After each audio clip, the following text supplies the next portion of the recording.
Hello, everyone. This is Baruti Carl Alexander, and this is the 170th episode of the Sourceseeker Hour, a very prominent discussion panel where we talk about everything, anything that's going on. And one of the big issues now is what the new president or the old president or that president, however you want to frame it, is doing today.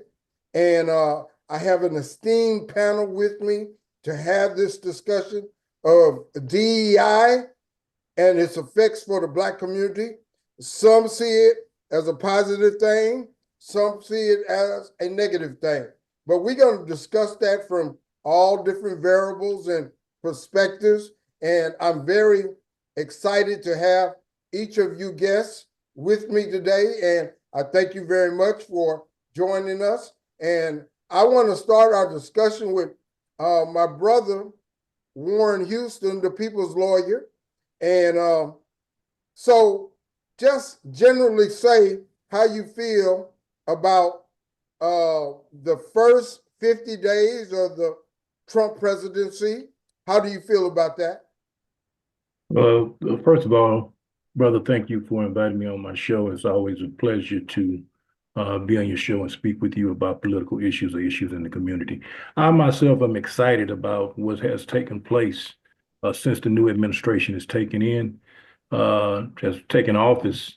This country was going to hell quick, fast, and in a handbasket very quickly. And so that we see the turnaround with that already. As things will be going, as things are turning back to normal. So I'm excited about it. Let me interject. Please introduce yourself as you giving your introductory statement. Well, again, as you stated, I'm Warren Houston. I am the founder of the People's Law Study Group. We created an organization back in 2011 where we assisted in the community as we taught the community at large. We had a lot of classes going over at the Shrine of the Black Madonna, educating our people in the community about the judicial system and how it works. And what prompted this is when I got my law degree, because I was under the impression, as most people, that things are so racially slurred and we have so much against us against race. But when I got my law degree, I found out that race, whether it plays a factor or not, was not the main reason that we were having the problems that we're having in the judicial system. The main problems that we're having in the judicial system has to do with ignorance and illiteracy. And a Supreme Court justice, I can't remember which one, said that. He said 90% of people that are in prison due to their own ignorance. So this is why the People's Law Study Group was created. Understood. Well, thank you for that introduction. I got somebody else coming in. Brother Thomas Graham, please introduce yourself and give your opening statement, brother. Good evening. My name is Thomas Graham. I've been an educator for going on 25 years now. I have the pleasure of serving as a teacher, coach, assistant principal, associate principal, building principal, and I've also worked in the district capacity as well for 2 different districts. Currently, I'm serving in HISD and looking at a lot of those different situations that actually lead to that prison, school to prison pipeline. So it's interesting to kind of hear some different opinions. I have a different opinion about where we are right now and where we stand within the first 50 days of this presidency. But I'm looking forward to just having a conversation about that and exchanging ideas. Thank you, brother. Hey, brother Sedric, how you doing? Peace. How you doing, family? What's going brother. on, man? It's been a long time. I'm glad Yes, you sir. were able Yes, to sir. join us. Hey, Glad to y'all talk looking to so you. good. You're so Y'all- vibrant and Yes, sir. powerful. I had Yes, to have sir. you on this conversation. That's a My brother. surprise. Yes, Hey. sir. What's going on, brother Warren? What's going on, man? I got to button up my shirt, man, because you brothers looking so good and so smooth. You know what I'm saying? So I'm honored and privileged and pleasured to be in the company of such an esteemed and wonderful panel of good brothers that are doing great work in the community. I tip my hat to you, and I thank you for all you do. Hey, brother, give an introductory statement of who you are and tell us how you see the first 50 days of what's going on with the Trump administration. I'm just a hardworking brother striving to get better. and hopefully to provide some information and support to our community, which is what we need more than really anything other than unity. So, we're just striving to do our work, whether that be on the radio, KPFT 90.1, or, on Facebook at Conscious Mindset. We're just really striving to elevate the consciousness and awareness of our community. And regardless of where you stand on the aisle, the last 50 days have been days of transformation. And unfortunately, an immense amount of confusion. We've seen almost as many plane crashes and plane traumatic incidences than all of last year, and the years before, if I may be honest. And that's just one example of how we have an administration that is hell bent on destruction, destroying what we know of the federal government, destroying what we know even today, as we have at the backdrop of this conversation, the Department of Education. Are you serious? So, and I know people are going to say that it's not functioning, it's not running at an optimal level. But what they don't understand and what they don't realize is the capacity and the enormous response that that entity has, and the need in terms of Pell Grants, in terms of how many of us were able to go to school. I'm a beneficiary of those individual entities and those immense and important governmental institutions that are being gutted without any form of reputable solutions or options that will benefit our community in particular and especially. So, I think that we need to have more discourse and conversations like this to discuss not only the hype that we see on social media, but dig into the weeds and the details, because that's where the devil exists. That's what most people say.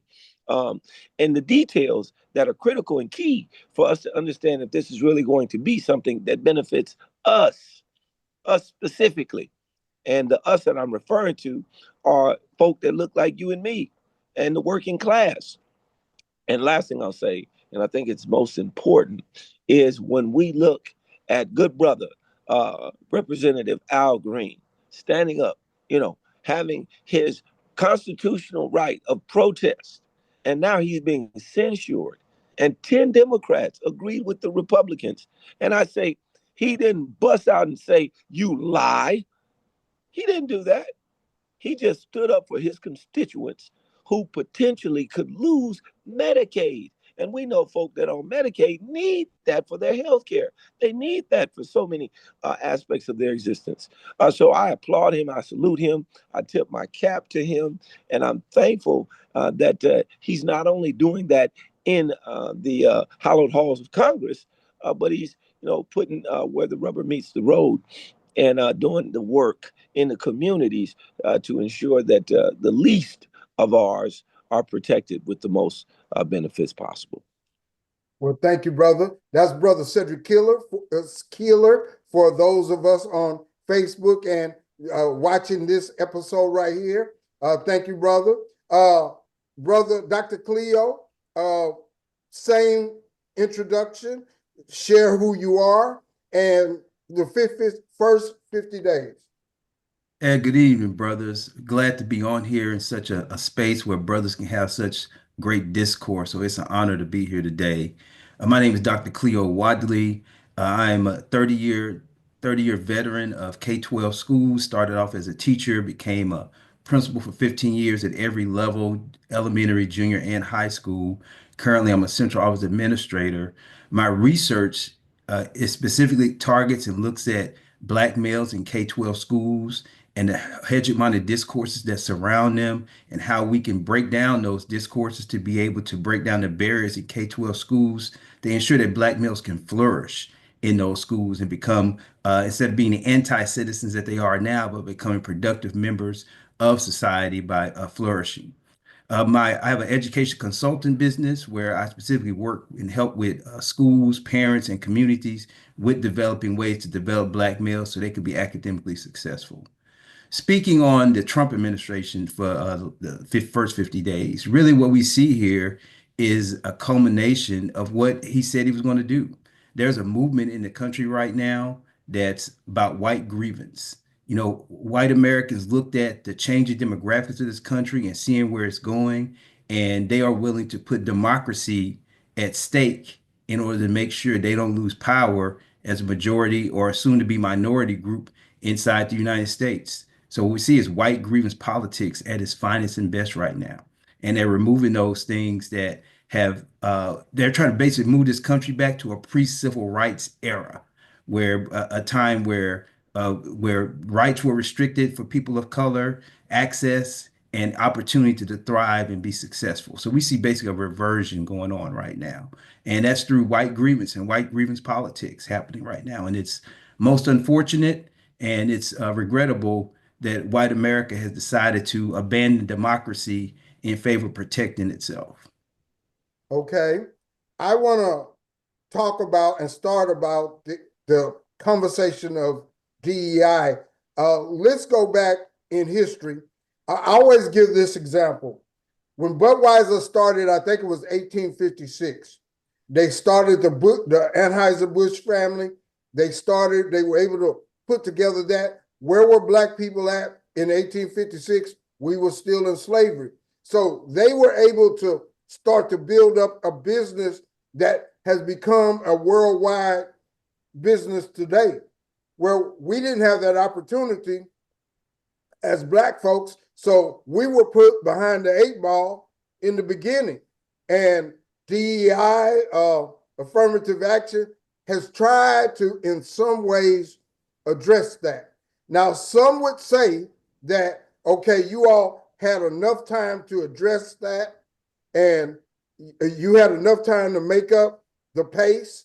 So now everything is even, and everybody should be on their own merit. So that is the discussion that we are basically having.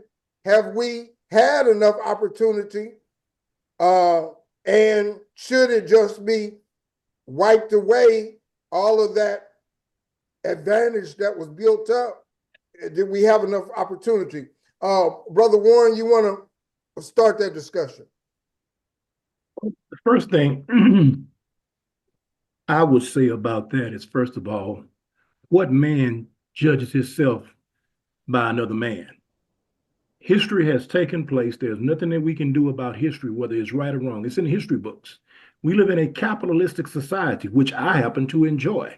One thing about capitalists is that you have the opportunity to capitalize on somebody else's ignorance or somebody else's illiteracy, and that's not a bad thing. What do I mean by that? I'm not a mechanic. You would never see me under anybody's cars with a wrench and a screwdriver. You won't see me because that's not what I do. But when my car breaks down, I have no problem paying a mechanic to fix my car. So not only is this a capitalist society in that sense, it's also a place where you have the mind to be a creative thinker and a creative genius. If we keep measuring ourselves by somebody else's stick or standard as to what happened, we will forever and never get anywhere because we keep looking and we keep pointing the finger. And as a man thinketh, so it is with him. And this is the problem that we have. We're really seeing the world as it is, or we're seeing it through our faulty, smoked up lenses, because we're the only people who can't seem to let anything go. This whole world, I don't care what race or whatever you come from, has been in some form of slavery at some form of time in human history. But we're the only ones that keep harping on it. Matter of fact, we've been used as a political football by the Democratic Party. I heard the brother talk about democracy, but the United States has never been a democracy. This is something that has been kicked off and people have been running off with it. We have been what's called a democratic republic. And as brother said, if we go back and we get off into the details of things, then we begin to understand stuff a little better. But we as a people, we have been used by political football because our emotions. Anybody can tell us anything, we take it and we run with it. DEI does not benefit us anyway. We're on the last end of the totem pole as it represents DEI. The number one benefactor of DEI is white women. And so I don't understand the things that we do, or do we even understand the things that we do? This is according to the United States Department of Labor. White women are the number one benefactors of DEI. Then you have Latinos and Hispanics. You have Asians, Native Americans, people with disabilities, veterans, LGBT, whatever the letters are. And then last but not least, African Americans. So why are we fighting a war, especially targeting Target who says, well, we don't want to play the DEI game.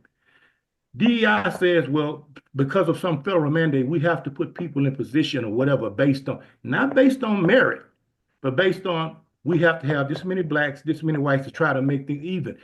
Something is wrong with it. Nothing in life is equal. We're trying to equal stuff out. Nothing is equal. Because of this blackout thing on February 28th, Target lost $12.4 billion at a share rate of what $27.20 per share. And the things that scare me about that is we're fighting a war that has nothing to do with us, that we don't benefit from. And Target, even though they say, well, we're not going to be a benefactor of DEI, what merchant have their main products in Target? African Americans and black folks. Okay. Brother Graham, what's your comment on that?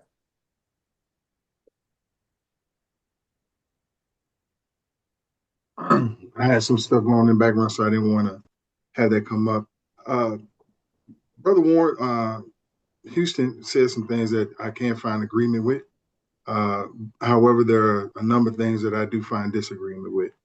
The foremost things that I find agreement with him on is the level of proficiency and the level that Black folks, as a general, benefit from DEI in terms of that structure. I have no disagreement with that. I think white women are the primary factors that have a benefit from that.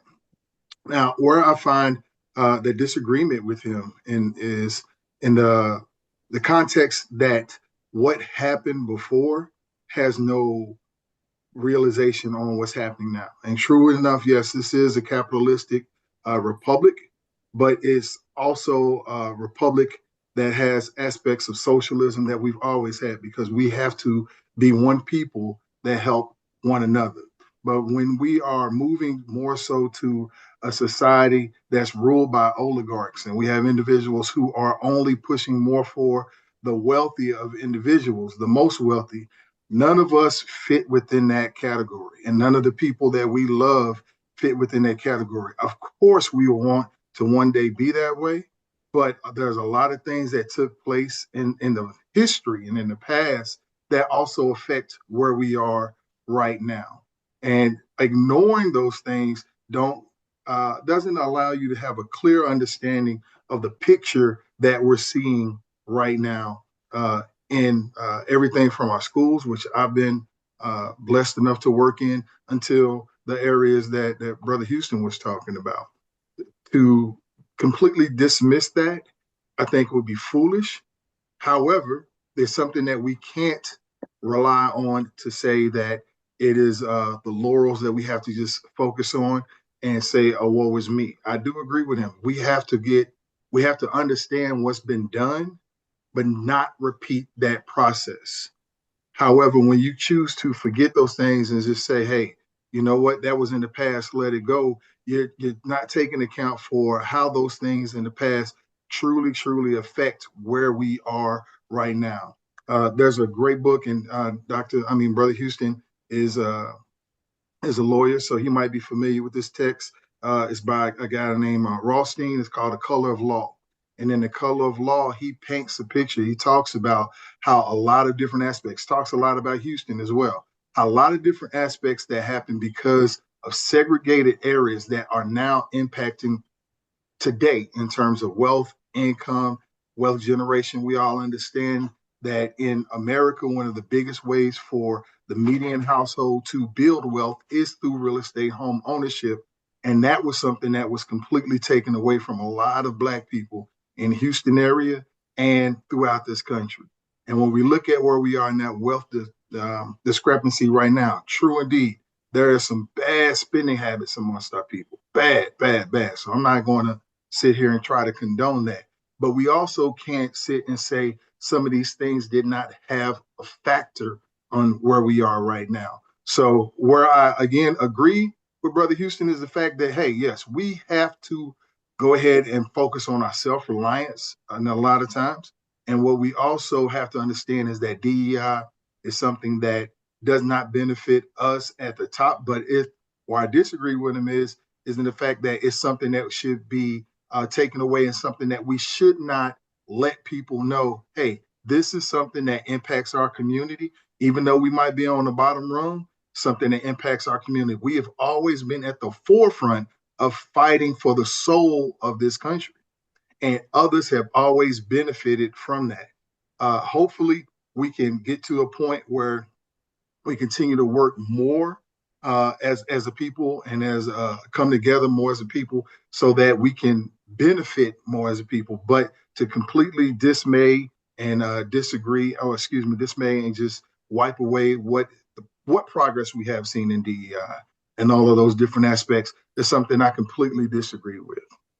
Okay, I just want to say, if you go back in history, there was a time when education was outlawed, and education, as we know, is a role model for how you can grow and learn, and how much they attacked it, as well as they attacked anything that you tried to do. That affects us through generations. Psychologists say it still affects us today. But yes, we have to work to move away from that. Brother Sedric, what is your comment on that introductory statement? Just really quickly, I'll say, I think that DEI has been totally taken over by those who want to purport a sense of Nazi-like agenda. And what I mean specifically is they want to typecast Black and brown folk as being the main recipients of it, or this wokeism that they coined, and then made it into something that's derogatory, when really it's just about awareness and raising consciousness, which is something we should all strive to do, because according to LinkedIn, when you have a diverse team of thinkers, 87% of the time the decisions are better and the cash flow increases in the corporation. And we know DEI is an $8 billion annual entity that they want to wipe out. But one of the things that I wanted to share, and my analysis and my understanding of it, it includes belonging, inclusion, representation, and systemic change.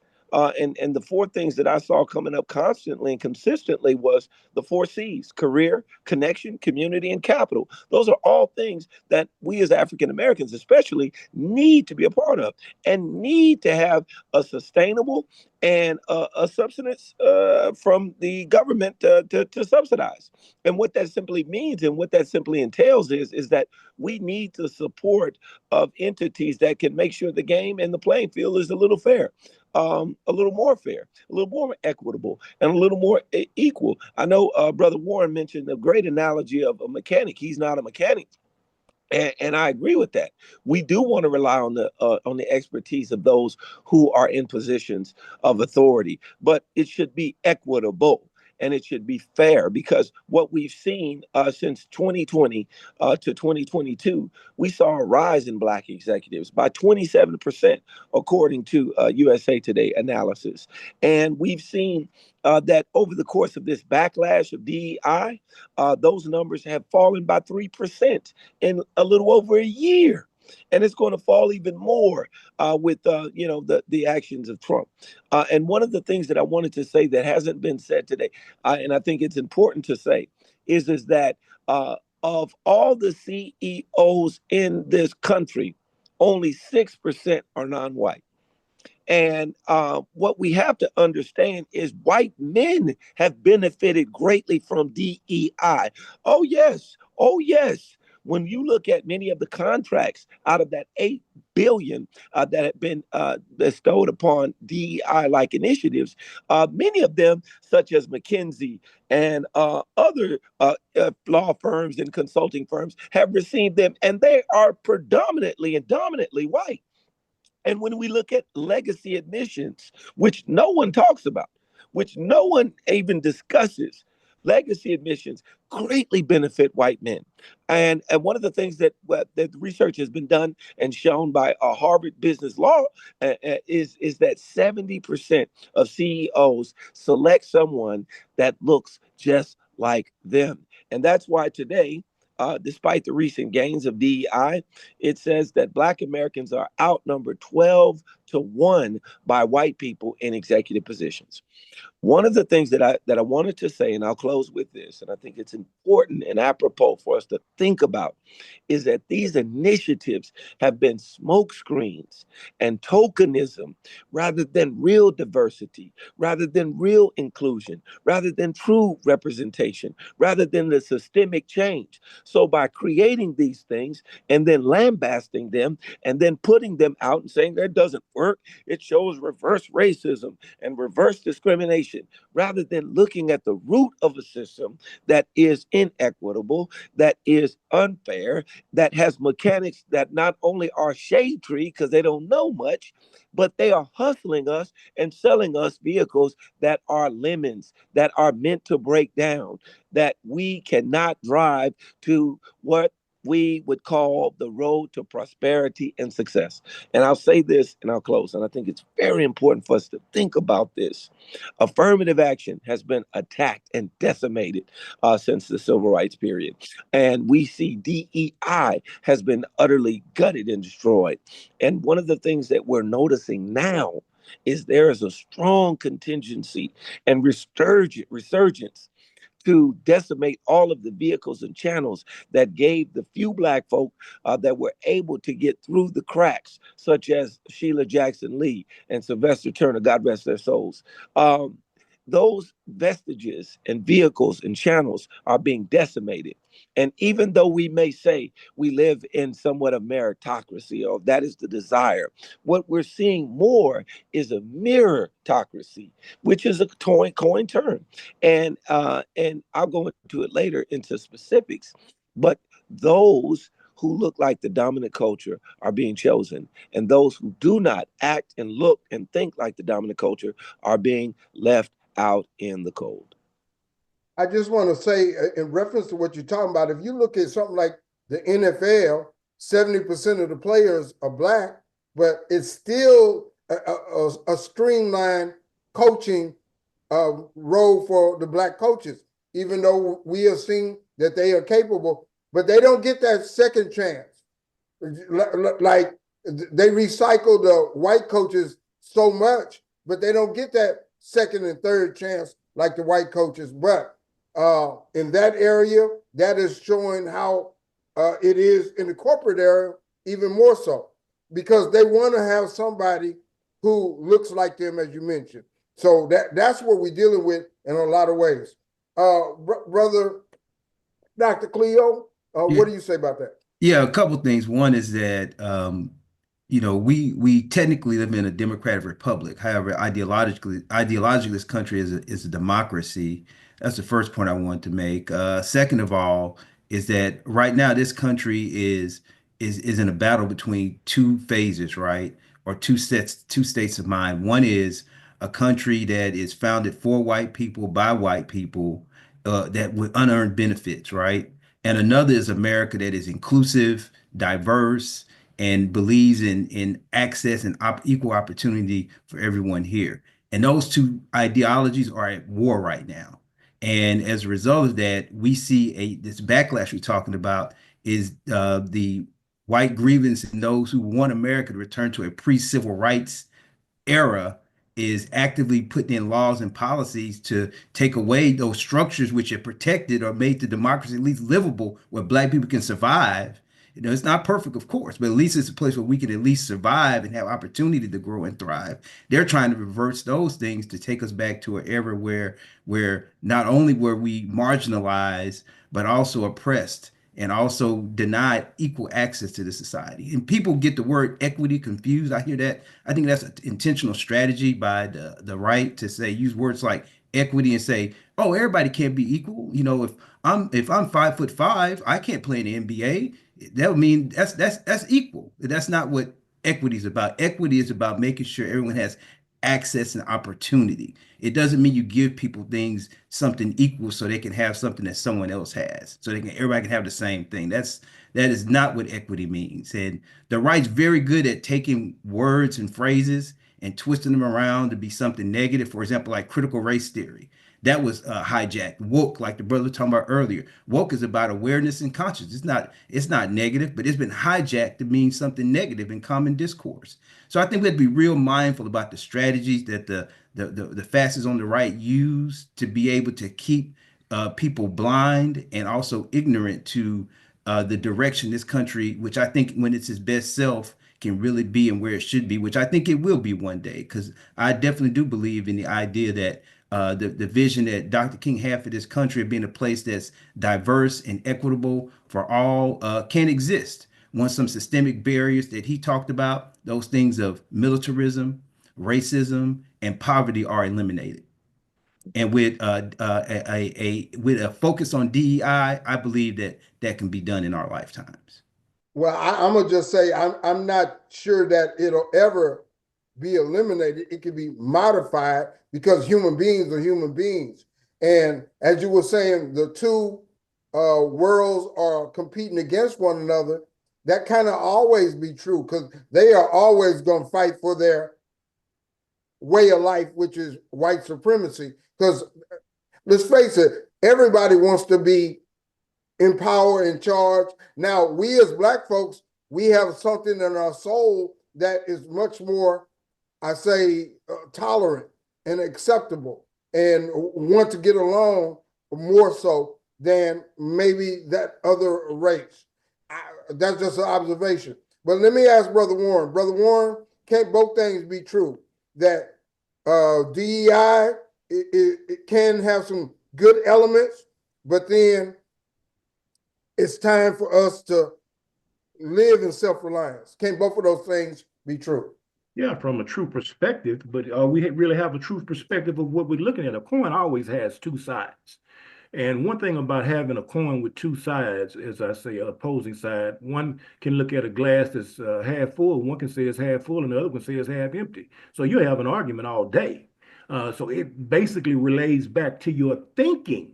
Okay, so when a lot of times people hear me talk, they think I have never said slavery didn't exist. I've never said things that have happened to people of color that shouldn't happen. That's not the thing that has my focus. Booker T. Washington made a quote. One of my favorite two quotes I might mention. I'm pretty sure Brother Baruti, you've heard me talk about these quotes.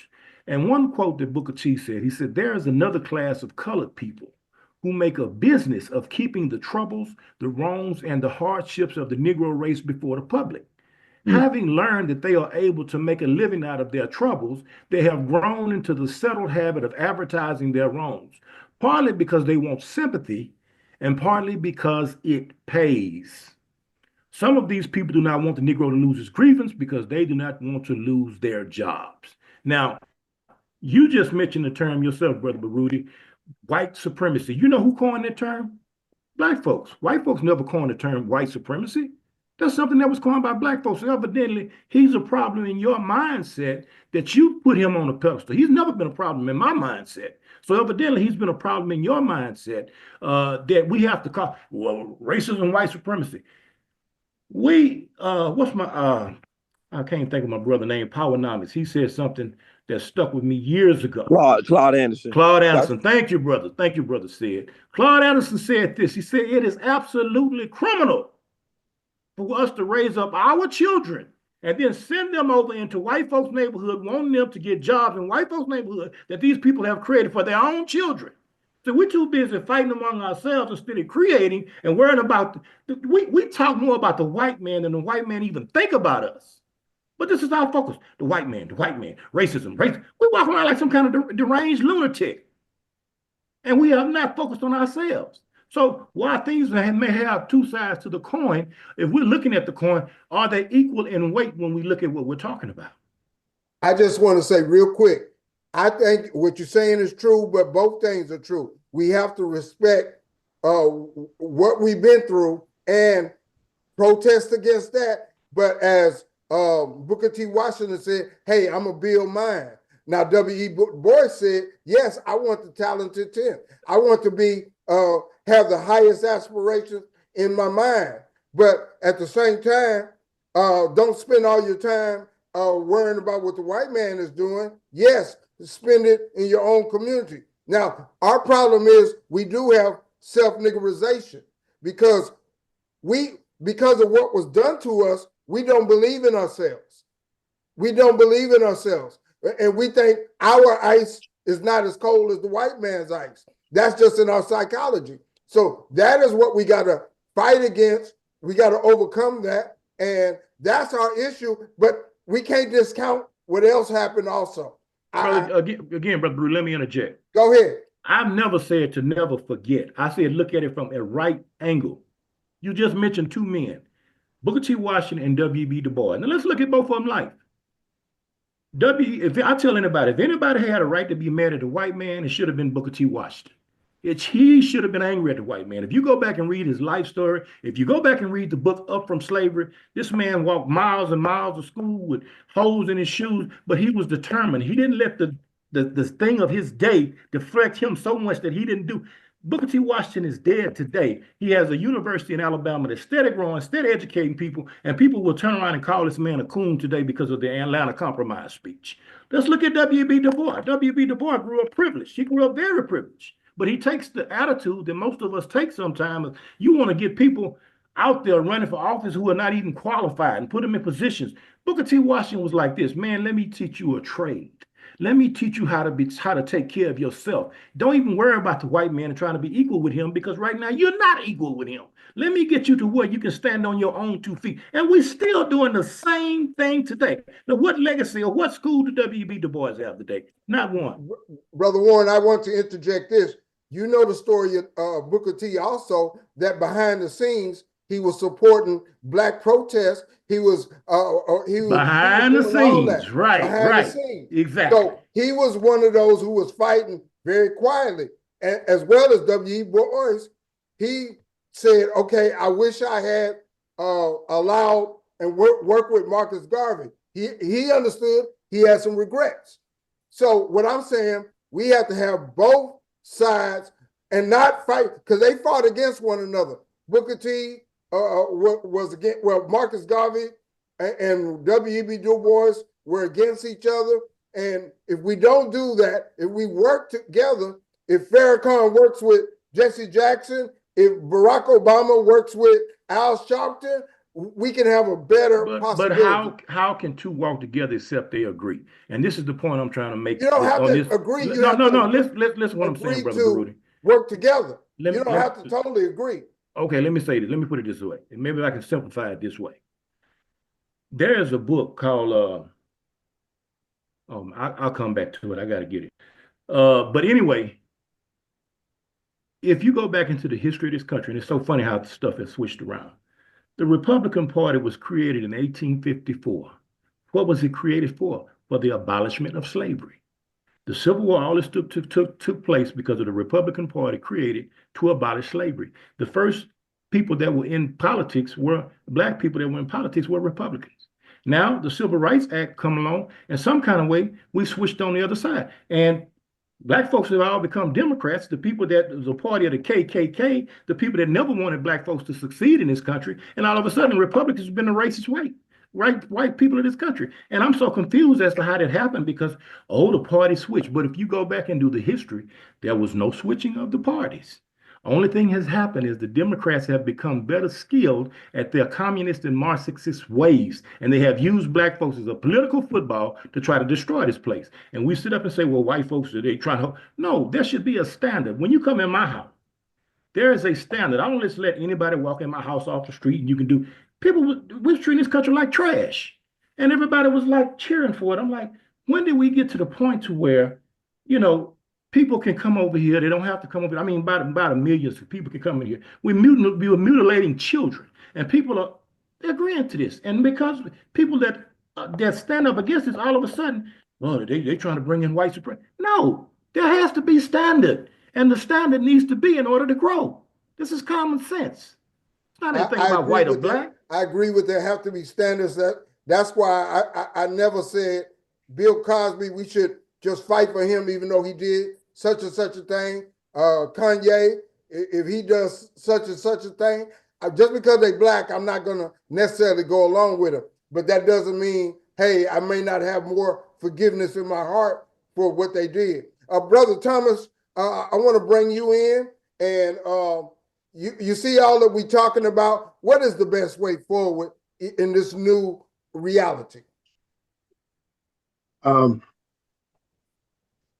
a lot of things that we have to take into consideration, and there's a lot of things that need to be addressed, especially like some of the things that were mentioned.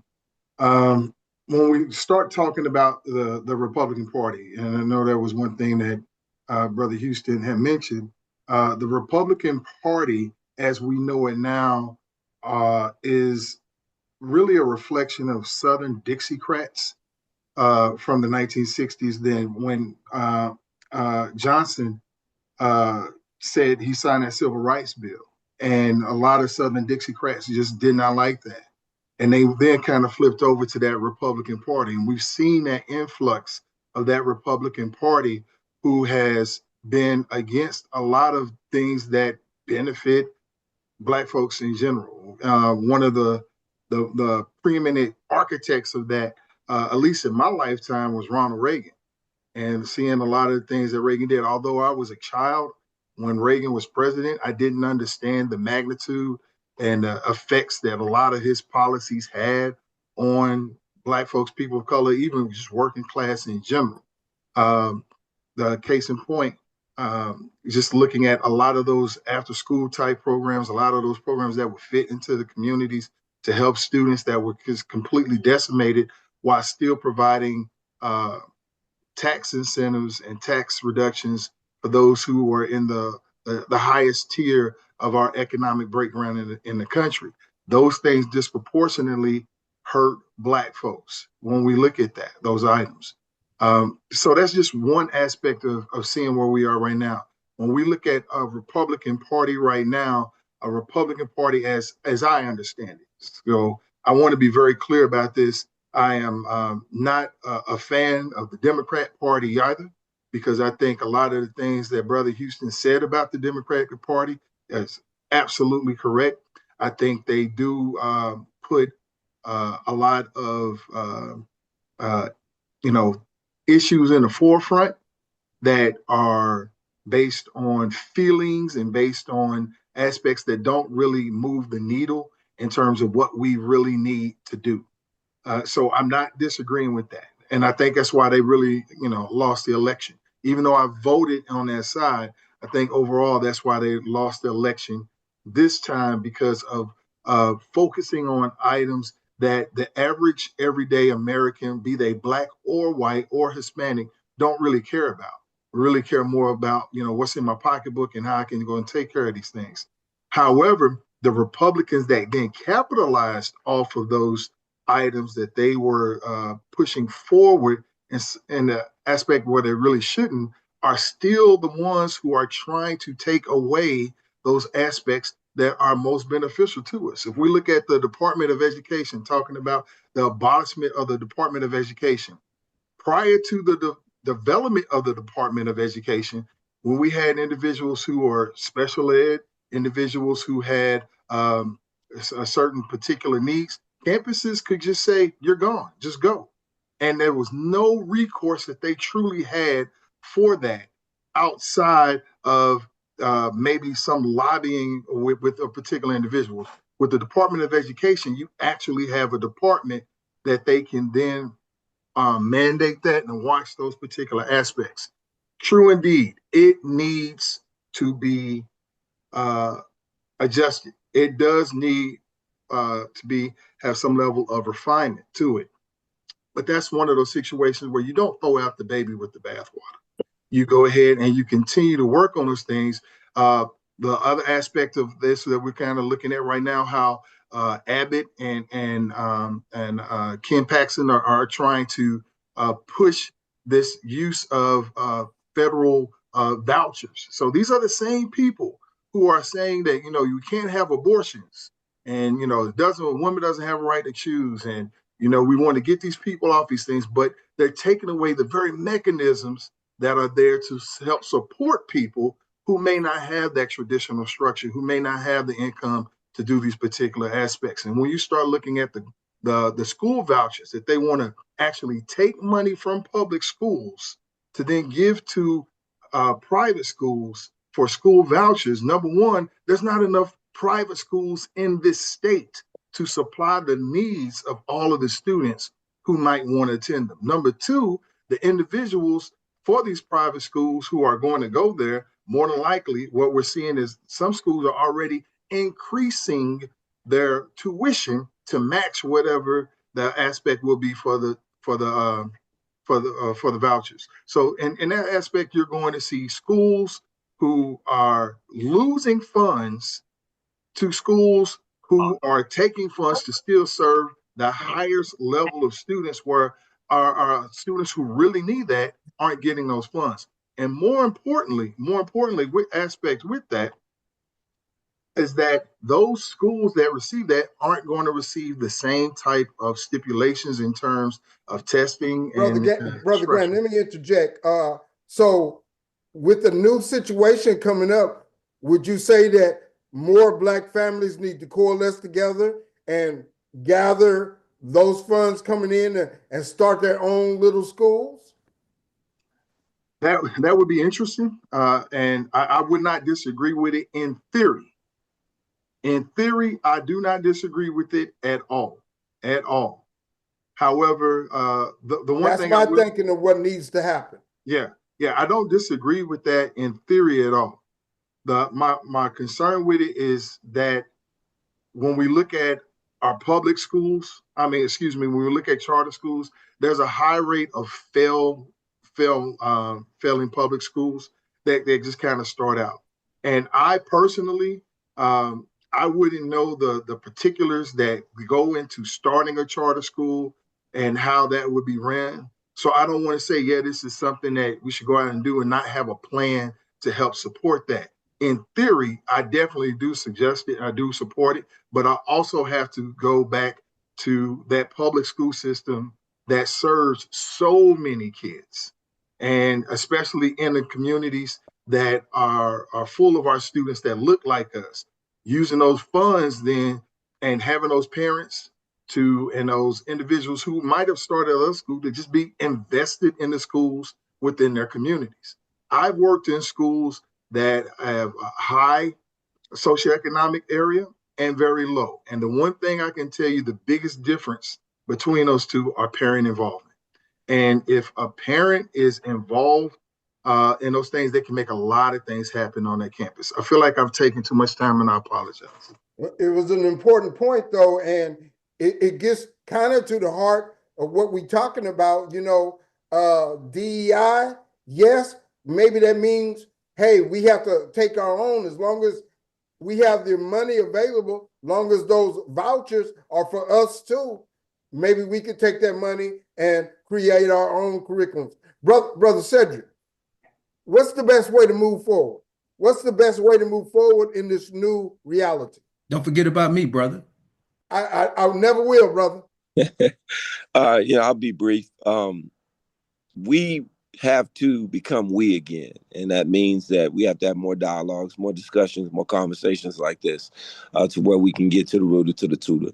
And then at the same time, we also have to have the hard data and the statistical information to make wise empirical decisions. And then we have to confront the reality that we're facing. We can try to dance it up. We can try to, romanticize it. We can try to mythologize what's going on. But there is an all-out intent agenda to take us back to the 19th century. It is what it is. And you and I might not like it. We might try to, euphemize it and make it a little bit more sanitized. But there is a strong contingency in this country to take back their country and to take it back in a way in which will put us on the proverbial back of the bus. And the statistical data purports that and supports that. When you have individuals talking about decimating Medicaid and Medicare, that's going to affect those that have the less wherewithal, the less economic resources. And then thinking about education, I mean, it just baffles me that this administration is going to, have such a reproach for education when we all know. You don't have to look at the data. We all know. All of us in this circle, in this diatribe, in this conversation, and discourse, are educated. And one of the reasons why we are is because of subsidies and entities that have helped, fortify us in this measure. I'm not saying all. I'm not trying to be presumptive. Some of you probably came from money, but I know I needed those Pell Grants. I know I needed those resources that provided and that I paid back. So I'm not asking for a handout. I'm asking that just as the Homestead Act, which greatly benefited, and Dr. King, as someone mentioned earlier, Dr. King talked about white landowners. White landowners were greatly benefited by those acts of the government that subsidized them in a real way. Even in Texas, when Stephen F. Austin, Moses Austin, brought the impresarios and the white settlers, when they were able to get acreage for 12 cents, and they were also able to get acreage for their black slaves, enslaved. They were able to get acres for them. What about those black freedmen that Granger had, talked about on Juneteenth? Where was their land? Where were their resources that they, as taxpayers, were able and should have been able and capable to receive? But the disenfranchisement of their experiences continued on into the era of peonage and continued on into, and I'll say this and I'll close. Let us not be confused and think that somehow in 1965, courtesy of some acts, that we were able to now have equity and equality. Unfortunately, many of the schools in not only Alabama, Tennessee, Texas, but even in Boston did not desegregate. No, you know what they did? They created special education. You know what they did? They bust, all right? And this so-called mythology of equity, and we've somehow been able to integrate, is delusionary. You can't integrate and you don't have the resources, you don't have the wherewithal, you don't have the disposal to do such. You can only do that, as Malcolm X said, when I am truly a diner. That means I have the resources, I have the wherewithal and the mechanisms at my disposal to truly be a diner and dine. So I'll close with this. Yes, we do have to have a seat at the table, but we also have to have what it takes to be a patron and what it takes to also be a part and parcel of this thing we call America, right? This corporation. So we have to have our own, and we have to be willing to work with our own, regardless of if I agree with everything you said. I don't want you to agree with everything I've said. I know I've said some things that may not be accurate, but we also must work together without reproach, so that we can learn and I can learn and we can learn together how to do this thing better. Because one thing is for sure, the mechanisms of this government are controlled almost by a hegemony of individuals who may not think like us and may not have our best interests at heart. Most definitely, most definitely. We want a seat at the table, but we also want our own. That's what it comes down to. I believe, Dr. Cleo, your standpoint. Yeah, so much. Thank you for letting me get a chance to get in there and get some words in. A couple things across the course of the conversation. One is that we have to be a self-determinant people. And how do we do that, right? We do that by, we need to take the best of both of our people. It's funny how these dichotomies get created, where it's you W. Du Bois or are you Booker T? Are you Malcolm X or are you Martin? Are you Biggie or are you Tupac? Like, we have to take the best of all of our people and use that to be self-determinant, because they all have something to contribute and offer. And so I always get concerned when I see that dichotomy kind of happen, where I think the other side benefits from that, seeing us squabble between, well, which leader are we going to follow? No, it's about, hey, what do they have to offer? What do we take the best from that and move forward to be a self-determined people? Another point, we were talking a little bit about the political parties in this country. People always wonder, like, well, wasn't the Republican Party, they were against slavery and now we think they're racist? Aren't they the good guys? Well, if you really want to know that transition, how that happened, check out a book by Michael Harriot called Black as Fuck History. Very great book. He does a great analysis of how the political parties change. And Mr. Graham kind of touched on it a little bit there about how that Southern strategy got involved in the 60s, where the parties end up kind of switching clothes, so to speak. So a very good analysis if you check that book out. He does a great job breaking that down. When we move forward as a people, we have to be self-determined, right? Because we can't rely on the government. We can't rely on the goodness of we saw what happened by relying on the hope and goodness of good white people stepping up, right? What they end up doing is they went with their white fears. They were afraid of seeing a country led by a black female. When they see black females, you know what they think of? They think of the Cardi B's. They think of Sexy Red. And they said, we don't want that for our country, right? So that's why we even let a guy who's a convicted criminal, a sex offender, and someone take control, rule the country as opposed to this black female who was eminently more qualified than he was. And that's what we're dealing with. And we can't allow the consciousness of good white people to get in our way of us being free and becoming self-determined. So that means we got to build our own institutions. That means building our own financial institutions, political institutions, and educational institutions. Because once we do that, then we get to control what happens in this country when we are able to move that way. And we do that by not being divided, but by taking the best of all that our people have to offer to be able to move forward. I just want to say, guys, I'm willing to go as long as we are having a constructive conversation. We're not just going to keep it at an hour. We're going to, because we want to really get into the depth of this conversation. And our biggest thing in the Black community is we have learned to take some of their morals and habits and fight with each other. And more so, how can we work together? Why are we having an argument about Michael Jordan being greater than LeBron James? Hey, let's celebrate both of them being great. Both of W.E.B. Du Bois and Booker T were great.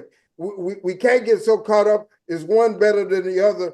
I try to stay away from those conversations because they just only deal with ego and not with unity and not with working together. So that's my thing. And I think in this new anti-DEI era, if we find a way to work together, as we always have, we have overcome every type of attack against the Black community, and we should overcome this one also. Brother Warren, what do you say about the conversation so far? And isn't that the way? Finding a way to work together. I don't mind working with anybody, even if I'm a Republican, and everybody know that's not a hidden thing. I don't mind working with you if you're a Democrat. But again, as I said earlier, we have to look at things in reality and not the way we want to see them. Well, Brother Cleo just said something that, if y'all saw me over here, I leaned back in my chair and fell over. He said that they didn't elect Kamala Harris because they didn't want to see a Black woman be the president. And I don't know how anybody could derive at that thought process. First of all, this woman never even considered herself Black until it was beneficial for her to run for the office of the president. She was an AKA, brother. That's a Black Excuse sorority. me? She was an AKA at Howard. Then in the AKA, she went to a historically Black college. She went to. I understand all of that. I know she went to Howard. She's an AKA, Yeah, but she that embraced woman her blackness always, a long time ago. that woman always, she always identified as Indian. She has never identified as Black until it became beneficial for her to run for office. That's when she began to identify as Black. She don't even have a Black husband. And then the things that she would do, Black folks should have been highly insulted on the things that she did to run for. You bringing Meg Thee Stallion out on stage to shake her behind. Is this how you supposed to get people to vote for you? She couldn't handle any kind of interviews. And we saying that the people was mad because she didn't hire a. I believe it's true that the reason she was not elected is not because she woman was not qualified. Or did identify as she Black. Wasn't qualified. No, she wasn't. That woman qualified. was eminently qualified, my brother. Brother, see, this is why she was a senator. I would just say, senator, attorney general, brother. No way she was qualified. She was a senator, attorney general. Because she made it up there does not make her qualified because she was a senator and a she was way more qualified than her competitor. Okay, brother. I mean, Trump was, if you listen to Stephen A. Smith, I believe what he has said is the real reason. Trump talked more like people talk, what's really in their heart. And like Charlemagne the God said, she's following the script or what she think people want to hear. That is why she did not get more traction. And the political election takes different levels and times. Barack Obama came at the right time for his message. However, at this time, that message may not have worked because the country is at a point where, hey, they want to take it back to the 1950s, where we had just finished the war, World War II, as well as we had dropped the bomb, feeling the most powerful, and whites had jobs everywhere. Everything was out there, and that's what they want to go back to. And that's what they want. And she wasn't presenting an image like that. Let me get this straight. Okay. This country has went through 47 presidents, and I don't believe not one ran a campaign permitting hoism up on stage and things like that, especially trying to get the black vote. And we say this woman is qualified. She sit up, she couldn't even answer a decent question every time. She's laughing like she's on something. And what was she qualified at? Well, you can't just talk negatively about the other person and, that'll make everybody like you. That's never been a strategy, to just talk negatively about the other person. And all she had to do was stick with the politics. What again are the ways forward? I heard what you say. How do we get there? We got to get out of this, nonsense of, trying to choose a gang affiliation or political, party, because neither of these parties truly benefit us. I mean, we can amalgamate ourselves, we can, be like a square peg going into a round circle if we want to.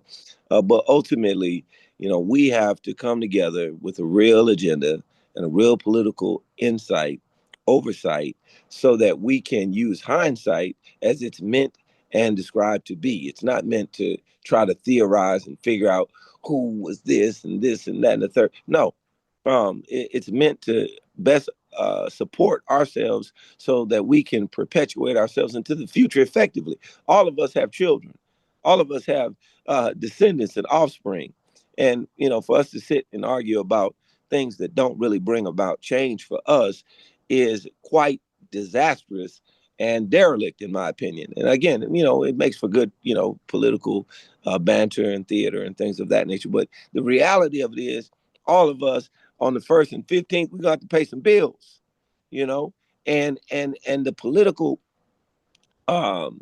forethought and insight that I really believe that we have to have is, how are we going to survive in a capitalistic society that is continuing to grow ever more avarice, ever more capitalistic, ever more privatized, ever more focused on making sure that the haves have and the have-nots better find a way to have, or they will no longer have life. Brother Baruti, can I finish my statement? Because I didn't get a chance to finish my statement. Oh, okay, brother. On that. We can't have it both ways. Martin Luther King said he had a dream that his children would one day grow up in a society where we would be judged not by the color of the skin, but of the content and character. In my position, from where I stand, DEI is a good position of getting rid of it so we can do that. We stay so focused on the race. How can we ever rise above it? And it's us that stay focused on this conversation at all times. Everything they do is against us. Everything they do is always to try to destroy. I mean, if they wanted us to destroy, we've been destroyed a long time ago. This is just common sense. When I was a child, I thought as a child. Paul said, but when I became a man, I put away childish things. Why don't we just stop being Black Americans and white Americans, and let's just be Americans? I just want to say, again, both things can be true. It's not just one way or the other. I mean, the world is great. Ecclesiastes says, hey, you have to do both things at the same time. And so the gray area as complex human beings is what we got to think about. I mean, coming from this day to day, I mean, talking about what we can do. Hey, if we put together an investment club, that's doing something that can build some future. We put together a real estate club, that's doing something. Let's build our circles, our associations. Yes, but that doesn't take away from having the conversations about things being done to us or have been done in the past. So that's what I'm saying. We got to do both things. Yeah, can I interject, because I wasn't finished saying what I was saying as well. But yeah, me neither. All I'm gonna say is I respect every individual that has a perspective, and is some very esteemed and scholarly brothers in this mix. But I think that it's important for us to understand that as much as we pontificate and signify, at the end of the day, we have to survive, and we have to figure out what best is going to keep us thriving and moving forward in this society. And it is dangerous, and I'm gonna speak directly to Brother Warren. It is dangerous to say that why can't we just live in a so-called colorblind society? Because color has been at the forefront of every damn thing in this country. You can't dissuade that, Warren. You know that. You are misunderstanding my No, I'm statement. not. And You misunderstanding my statement. if I Go am, ahead. I will apologize to you. You know that. But I am saying we cannot even remotely get close to prescribing a prescription for our people to lose our identity and essence. Our historical Who said reference is anything about important. losing it? I'm not saying that, but I am saying that we cannot even remotely get close to putting out a premise or a theory or a thought process that would make something like that even seem applicable, because of the uniqueness of our struggle and the profundity and profoundness of it. I'll say this in close. I think it is extremely important, and it's apropos for all of us to, whether we're Republican, whether we're Democrat, to be centered in our whatever we describe ourselves to be. I think our identity is important. And while Dr. King did say the content of our character, he did also say, I'm Black. And he was very aware of that Blackness.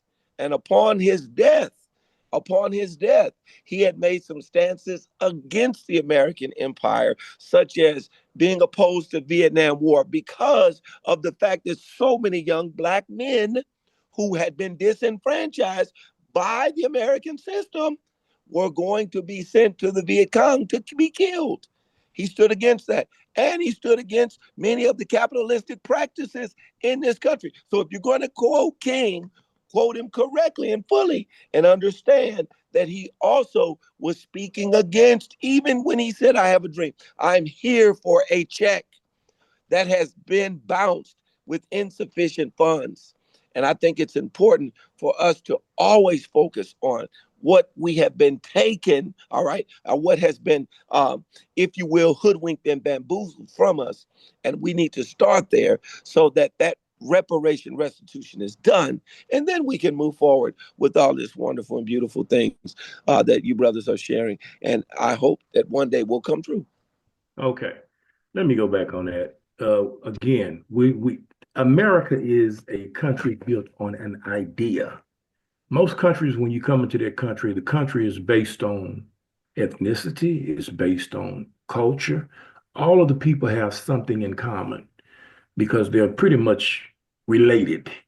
But America is a country built on a total different concept.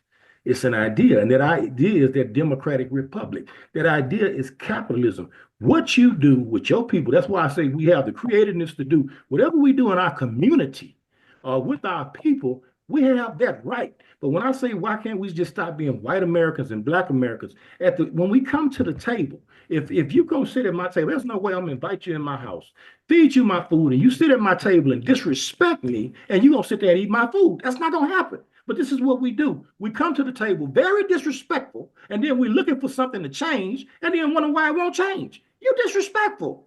So when you come to the table, let's put all that black, white stuff aside and deal with the concept of America as the idea it is. Now, when you go back to your community, if you want to go back to your cultural, your ethnicity, or whatever it is you do in your community, you do that. The Chinese come, they got stuff set up all over the city. It ain't a major city in the United States. You don't go to, they got words in China. You can't even pronounce the street name. But when it comes to the democratic or republic process that you want to mention, they are fully involved, fully engaged, not talking about neither party benefits us. They're not talking that kind of stuff. They're engaged in it as Americans. Even Africans come over here and you ask them, what's your name? Robert Jones.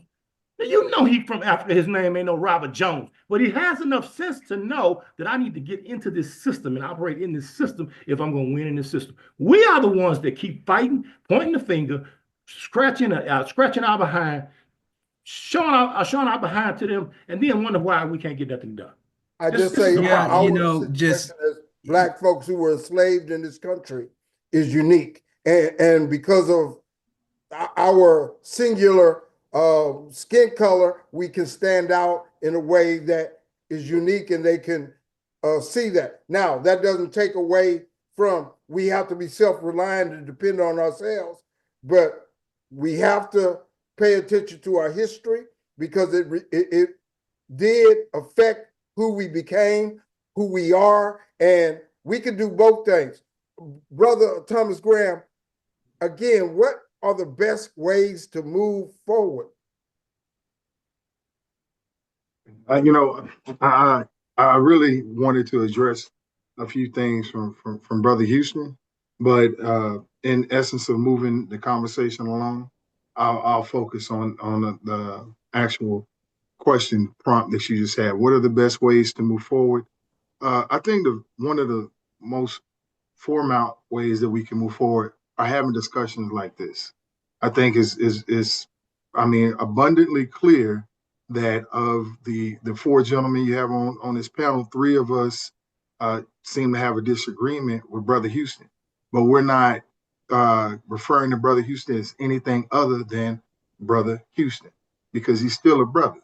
And ultimately, I think we still have the same type of goal, is that we want to see a fulfillment and an empowerment and increase in our people. Now, how we go about doing that may be different. If I was going to go to the Reliance Center for a game, and you were going, and Brother Houston was going, it's not that just my direction is the only direction to get there, because you're coming from somewhere else, and Brother Houston might be coming from somewhere else. So the path that I'm seeing that to get there is not going to be the same as yours, and it's not going to be the same as his. And I can't tell you that if you get on 610 and then head west and get off on Kirby or whatnot, that's not the right direction, because it might be the right direction for me, but maybe not so for you. This is the same aspect with that. I think I have a different level of understanding based off my background and based off the fact that I work with kids every day. And it becomes frustrating to see a lot of times the disproportionate levels of Black kids who are in special ed, who have discipline issues and those type of things. But I never lose sight of the fact that nothing just happens overnight. And we can't just act as though the things of the past don't affect our future. However, we cannot continue to just simply state this happened in the past and this is where I am now and this is where I'm going to stay. And that's the part I agree with me, Brother Houston. We can't stay there, but I completely disagree with not understanding and acknowledging that this is something that led to it. Give a quick analogy about that. If you go to the doctor and the doctor says, hey, your cholesterol is like super high, or you have a heart condition or whatnot, he's not going to just say, this is, you just had this heart condition. He's going to ask me, tell me about your family history. Tell me about your medical history, because Tell me about your eating habits in the past. Tell me about what you've done to your body leading up to this point, because what has been done affects where you are right now. But having that knowledge of that and then changing that aspect is different. I'll end on this note. And I wanted to kind of interject, but I didn't want to interrupt the brother when he was speaking. I would say the biggest difference, and there are so many different things that I could point out as issues with uh, uh, Vice President Harris um, in terms of a presidential leader.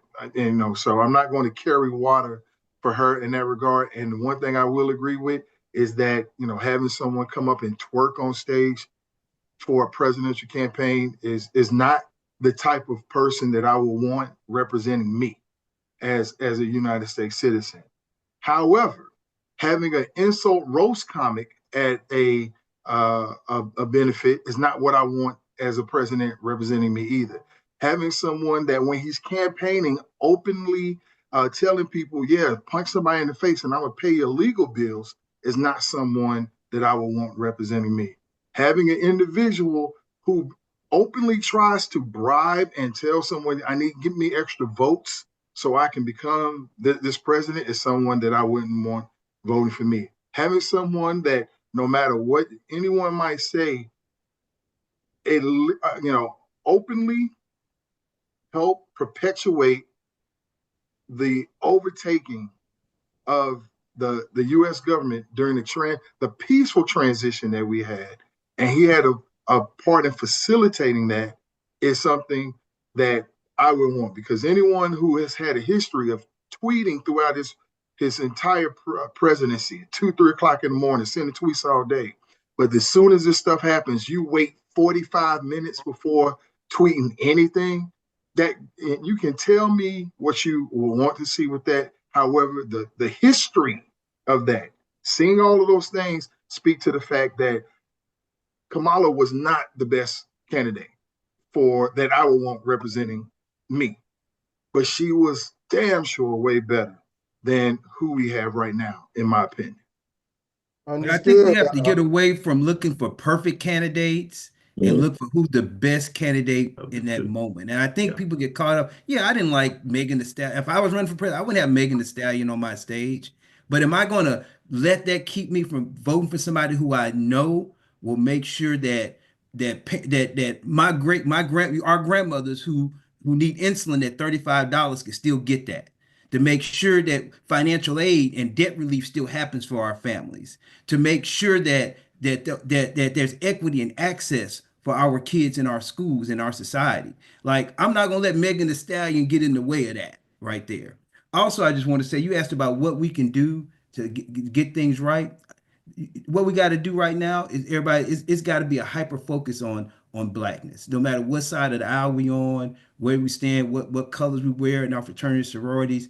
It has to be a hyper focus on what's best for black people, and we have to leverage that to affect policy change in this country. If we're not affecting policy, we're not doing anything. Everybody, we got to affect policy, because policy dictates what happens with laws. It dictates where money goes. It dictates where resources go. So we got to get hyper focused on blackness and seeing how can we leverage that to affect policy change. And that has to start on the state, federal, and local level. So I want everybody to get engaged in local politics, become a precinct chair, get involved, whatever side of the aisle you're on, get involved, everybody. Get involved locally, state, and federal level. That's what we need. Brother Let me Peru. say this real quick. We are toward the end of our show. However, we're going to continue as long as you all want to continue, but let's make our final summations and share anything you want to share, and we're going to continue. But in our continuing, make your final summation. Brother Sedric. Yes, sir. Thank you. I appreciate being on the panel with just an amazing assemblage of brothers, and I appreciate the conversation. And I love you, Brother Warren. Whether or not I agree doesn't matter. You're my brother, and I appreciate you, and I'm thankful for your thought process. And I want you to hold those Republicans accountable, brother, just like we're gonna hold them accountable too. But I do want to say this, and this is this is so important to me, so apropos. We know we're hurting right now, if we're being honest. We lost Sister Sheila Jackson Lee last year. And regardless of the political perspective or whatever the case may be, you never want to see a good sister transition, especially when, I had spoken with her just weeks before. She was planning on doing a whole lot of things.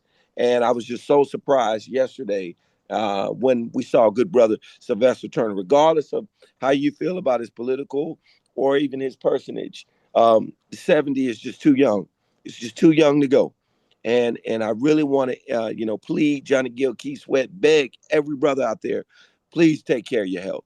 Please make sure that you're doing everything in your power to stay here.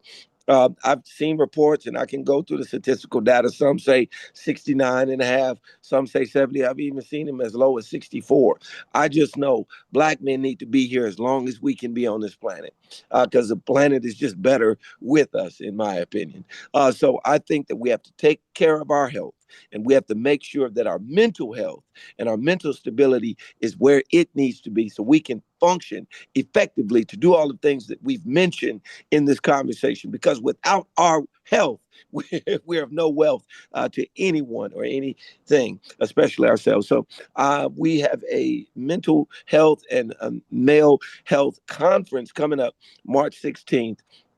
And I'll be sharing more information on my page, Sedric Keeler, and other pages as well, because we need to make sure in the city of Houston and other cities abroad that we have these kind of conferences, that we look at our blood pressure, that we look at our food intake, that we look at the level of exercise that we're participating in. Because, brothers, and I'll say this in close, I think that it is insanity to have as much knowledge and wisdom as we have about the political realm, about the social realm, about society in general. And we don't understand what we need to be putting in our bodies in terms of food and drink. And we don't understand how effective meditation, rumination, and prayer is to make sure that our bodies is a temple. We say that. I see most of the religious folk and spiritual folk out there saying our body is a temple. But I rarely see temples get filled with graffiti and garbage and junk, like we do when we, pick up our fork and our spoon and we take a cup to our lips. So I'm hoping, I'm praying that each one of us on this particular show and everyone watching this show will do what is best and take care of ourselves, because they say that's the first law of nature, self-preservation. I just want to say, piggybacking on what Brother Sedric said, hey, mental health is so important. It's been a deep part of my life as far as working with my family and different ones. And to that end, I have a mental health show, Minding Our Mental Wellness, which comes on once a month on Sundays. My next show is on March 30th, and it's facilitated by myself and professional counselor Jennifer Kane. Also, I do a sports show also, so I just wanted to mention that. But we are at the end of our show, but brother Dr. Cleo, please go in depth as to what you would like to share to end, and then tell people how they could talk to you if they want to talk to you. Yeah, first of all, just grateful to be in this space, man. Just do you have any more light in your background? I'll try to do that. Okay. I'll go real fast on my last Okay. two here. Well, Is that talk deeply about what you want to say. yeah, just grateful. Yeah, thank you, brother. Just grateful to be in this space, especially when there's, opposing point of views, because I think you have to hash those things out to get to the best solutions. If everybody in the room always agrees, the best ideas never come up to be executed. So definitely appreciate that discourse. I've been in education for 30 years, and one thing that I've learned is that for us as a people, we have to look at Black people through not a deficit lens, but a lens of empowerment. I think as a people, we're unique people, because I think that we've come through so much and we're not where we want to be. But I think there's a lot of other societies and people that if they would have gone through what we've gone through, they wouldn't be nearly where we are right now. So I love where we are as a people. We can be better. And I think by us coming together and uniting around the idea of our Blackness and connecting on a level of a shared culture and vision and greatness for our people, understanding our history, taking power from that to move forward to create institutions that take care of our young people. Because in my career field, I see our young people, they really need us to be together on this, y'all. Our young people really need us to be together and start building institutions for the future. And so reach out to me, Dr. Cleo, drcleo.com. If you want to get my website, I would love to come and do some educational consultancy for your school, develop some leadership and help you reduce disproportionality also in your schools and in your districts. Thank you. Well, thank you, brother, as always. Thank you, brother. Brother Thomas Graham, your final word, and how can we again move forward, as well as what inspiration can our brothers and sisters get to survive? Much like Brother Wadley, this is my 25th year working in education, and I've seen a lot of the same things that he has working in the public field. And I completely agree in the aspect that we need to approach everything, especially our people, as from the empowerment point of view, and not that deficit point of view.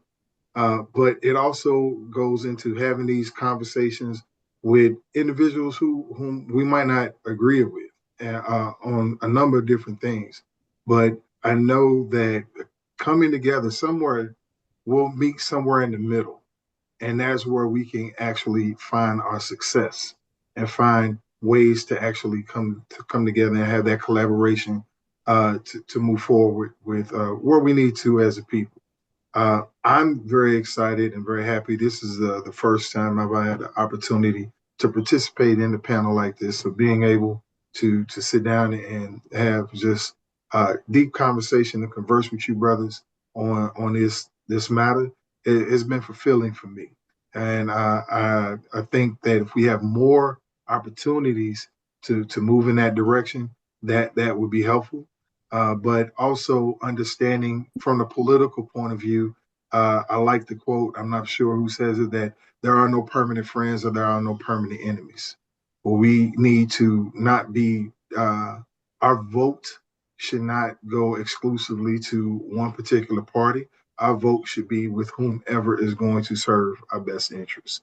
And if it's Republicans at the time who are serving our best interests, and in my opinion, they're not right now, then that's who we need to go with. If the Democrats that have, at least in my lifetime, have more of a history of serving our best interests, but not to say that's what we're seeing right now or that they could do better, then that's what we're going to go with. If it's independents, it's the Green Party, I don't care who it is, but what we do need to do is just understand that we don't have the luxury of being dedicated to anyone but ourselves at this point in this country. And, brother Houston had mentioned, he said, I want us all to consider ourselves Americans.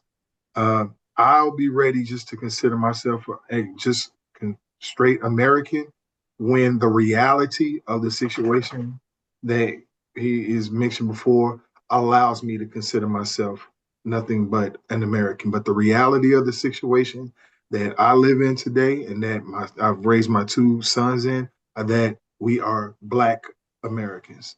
And as long as that is the reality that we're living in, that's the reality that I'm operating in. I thank you, brother, so much for being able to just share and have this opportunity to converse with you all. And I wish you all, God bless you all. Are you available on Facebook or some way somebody could reach you if they want to? You know what? I might have to get something started, but I have a Twitter account on X, and I think it's at T_Graham. I'm not a big influencer, use a lot of social media, but well, if somebody reaches to me and wants to talk to you, I'll touch base with Dr. Wadley, and that's great. He'll get in touch with you. That's fine. All right, Brother Warren, you've heard a lot tonight. It's been a very positive conversation and very perspective-filled conversation. What would you like to share as we get ready to close out? There's a particular passage of scripture in the Bible that says, so a man thinketh, so it is with him.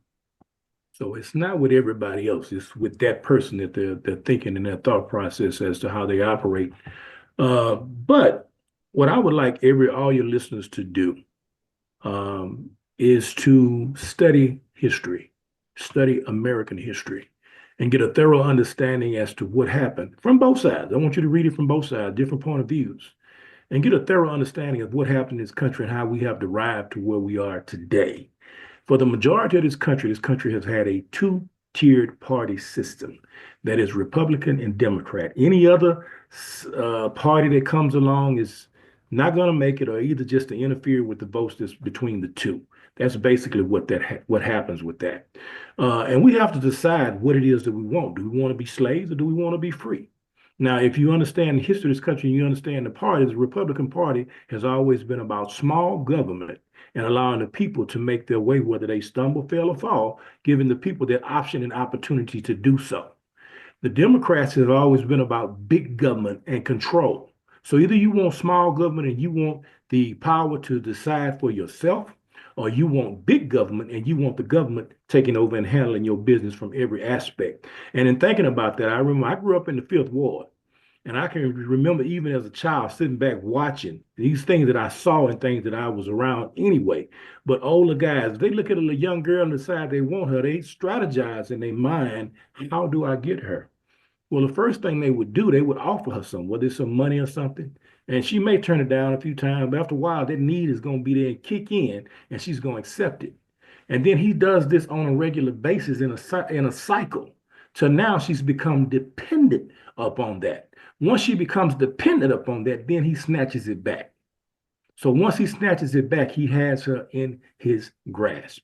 Anytime you are depending on the government, and of course, like one brother said tonight about there must be some form of socialism, and I do agree, because the Republican Party is like the father, and the Democratic Party is like the mother. This the nurturer. The father is the disciplinarian. Nobody likes the daddy. Nobody likes the disciplinarian who's going to tell you to get up off your behind and do it yourself.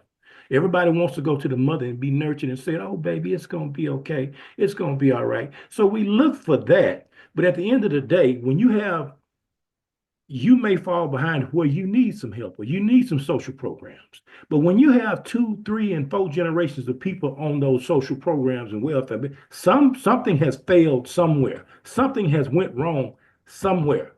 And in closing, as my famous godfather soul, the late James Brown said, I don't need nobody to give me nothing. Open up the door and I get it myself. Thank you for having me on the show. All right. Well, thank you, brother. You want to share how somebody can reach you? Well, I mean, right now, we're putting some things in the work, and I know y'all been hearing me say that for the longest. I'm just slow moving about it, coming back. But you can reach me on Facebook, Warren Houston. I'm there, and we can go from there. And, let me add this one more quote, because I know it's something.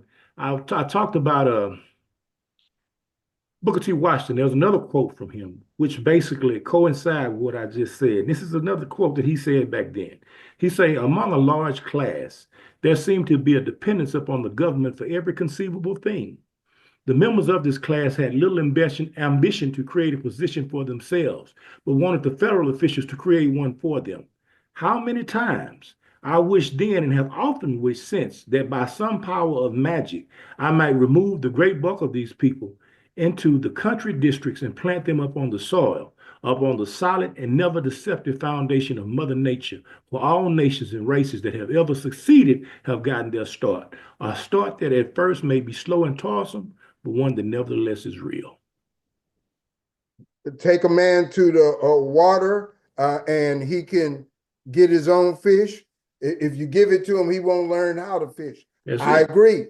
There are some that you do need to help them a little bit more, though. And I believe you still need to do both ways. And that is my firm statement on that. Just like you had Booker T. Washington, you did have W.E.B. Du Bois at the same time. And if they could have worked together, that would have been the best case scenario. Brother Sedric, your final word, my brother.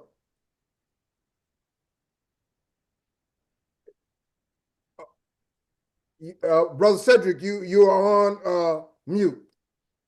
You're on mute. Let me try to tell it. Okay, sorry about that. Yeah, just real Okay. quick, let's love on each other, man. And let's love on each other, and let's continue to remember the rich history that we all come from. I would ask tonight, call upon your ancestors. Remember that a great aunt that you had. Remember your grandfather. Remember, someone in your family. Maybe you had a cousin that's transitioned. Remember them, and reflect back on the connection that you had, the memories, the epigenetics that we talk about sometimes, about how important and how potent that information is. I'll say this: we have had numerous people transition in our lives over the last few years. And I think many of us have almost become numb to it, to the point to where we don't even think about the value and the importance of the present. And we all know a present is a gift. And we need to take full advantage of this gift called life. So let's not stress out. Let's remember to love on each other and love on ourselves and spread love. Because I heard the great Marvin Gaye say, war is not the answer, because only love can conquer hate. Yes, brother. You want to share how people can reach you? They can just go on Facebook at Sedric Keeler. And they can go on Conscious Mindset, punch in Conscious Mindset, and you'll find what you need. I just want to say this. You talked about our ancestors. My father, the Honorable Raymond Alexander, who a state day is named after, September 21st, because he was on the State Board of Education. And he's the one that introduced no pass, no play. A lot of people didn't like him for that, but he wanted to push education.